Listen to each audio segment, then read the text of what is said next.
தமிழகத்தில் செங்கல்பட்டு, விழுப்புரம், கடலூர் உட்பட 8 மாவட்டங்களில் புதிதாக சிறிய துறைமுகங்களை அமைக்க தமிழ்நாடு அரசு திட்டமிட்டுள்ளது.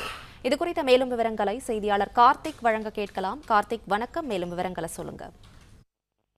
தமிழக அரசு குறிப்பாக அந்த கடலூர் மாவட்டங்களில் 8 இடங்களில் புதிதாக சிறிய துறைமுகங்களை அமைக்க திட்டமிட்டிருக்கிறது.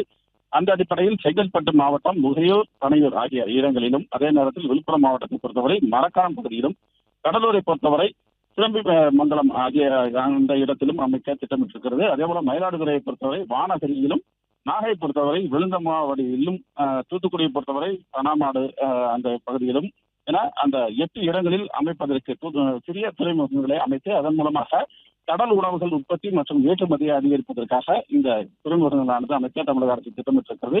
தனியார் பங்களிப்புடன் இந்த துறைமுகங்களை அமைப்பதற்கு தமிழக அரசு அதற்கான டெண்டர் அறிவிக்கப்பட்டிருக்கிறது.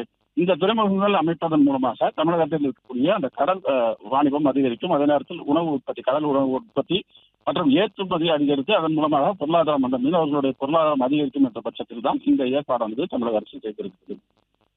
பிளே ஸ்டோர் மற்றும் ஆப் ஸ்டோரில் இருந்து பாலிமர் செயலியை QR கோடு மூலம் பதிவிறக்கம் செய்யுங்கள். செய்திகளை உடனுக்குடன் பெறுங்கள்.